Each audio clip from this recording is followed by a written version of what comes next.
It's one of the fastest growing companies the internet has ever seen, combining savvy social networking and recession-era belt-tightening. Groupon provides discounts on everything from dinner to day spas, all at a click of a mouse.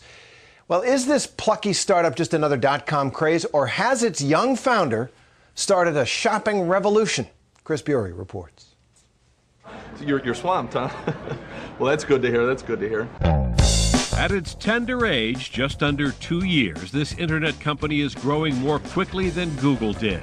The email didn't even go out and it already sold 600. Faster than Facebook.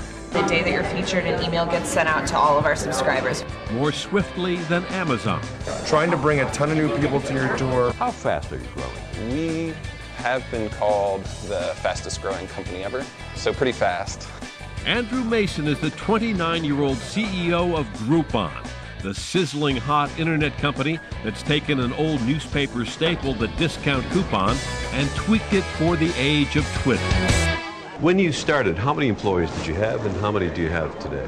We started with 7 employees. 7. And today we have over 500, about 550. The more you actually get into the habit of pitching Groupon, the more natural you're going to sound over the phone. And they are training 25 new hires at Groupon Chicago headquarters every single week. What's your average age of your workforce? I think it's about 25. 25. So you are a wizened old man, right? That's right, yeah. At the age of 29? At the age of 29. Mason is a musician by training, played in a rock band, worked on some struggling websites, then came up with a killer app for one that sells coupons to groups of people. So Groupon was born in the fall of 2008. It's really simple. Every day we email millions of people around the world one deal on a great business in their city. It could be on a restaurant, a spa, theater tickets, a sensory deprivation tank, just about anything that's interesting to try. And if you like it, you can buy a voucher, usually for half off or 60% off or 70% off, and take it to the business and use it like cash.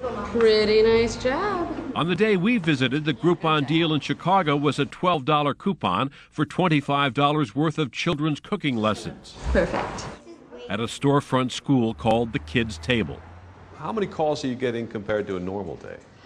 At least, 100 times more. Hello, the Kids Table, is Anastasia speaking. Another Groupon? Yes. Every single phone call today has been a Groupon, pretty much. Every Groupon offer has a time limit, usually 24 hours, to buy the coupon, often good for a year. Each offer requires a minimum number of customers, a tipping point before the deal is on. Groupon splits the money with the merchants. If you buy more lettuce, then you get it at a better price. It's the same thing with Groupon. If we can channel the entire collective buying power of a community behind one deal, then we can negotiate a better price on something than if one person was doing it alone. I started using Groupon probably about a year ago. A friend was organizing a group girls' dinner out. Erin Donahue, a 27-year-old New Yorker, is a typical customer. 70% of Groupon users are women, 35 and younger, who live in cities. It was free to sign up. It's a place that we would go anyway, and, we saved money, and it was fun. For small businesses like this posh Chicago spa, Groupon's appeal is more about advertising, reaching new eyeballs. I would say 60% of the people that come in here through the Groupon didn't even know I was here. So it put you on the map. It put me on the map. Groupons have peddled ziplining in Santa Cruz, skydiving in Detroit, chemical peels in Philadelphia, and dancing in Dallas. Culture is a hot seller too, from the King Tut exhibit in New York to the Joffrey Ballet in Chicago. Last month, Groupon sold its first big national coupon, $25 for $50 worth of clothes at the Gap. How many customers did you get that day? 450,000. 450,000. Mm-hmm. And you crashed their server. We did. Like the early .coms, Groupon cultivates a hip, funky vibe. Ping pong is encouraged. Anybody want in on some double? Headshots of customer service reps recruited from Chicago's improv scene line the walls. They think quickly, they have a good sense of humility, they have a good sense of empathy. For customer care side, they understand how to relate, and they do so with a sense of humor. plays smooth operator when it's working properly. Meetings are held in a place that resembles an aging teenager's bedroom. And the point of this is what? The point of this is to have a bicycle that plays smooth operator when you ride it. The Groupon ad copy reads more like the satirical Onion than your grandmother's grocery coupon. Or hair treatment in Tucson, how to feel terrible and look great doing it. Cheap cocktails in Seattle, a reader challenge, what's in a fireside chat, or how to order yogurt the rude way.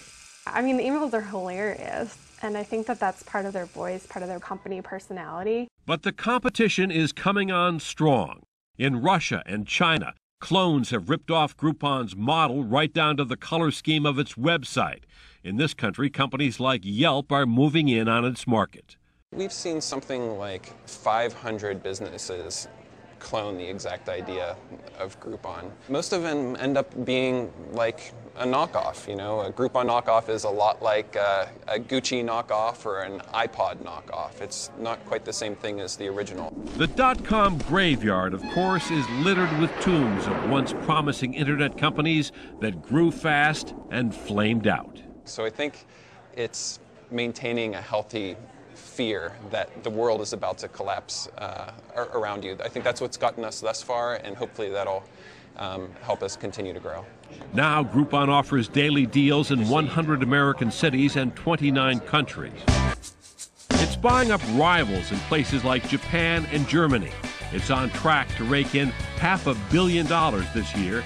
And unlike so many dot-com wonders, Groupon is already turning a profit in its own quirky way. I'm Chris Bury for Nightline in Chicago.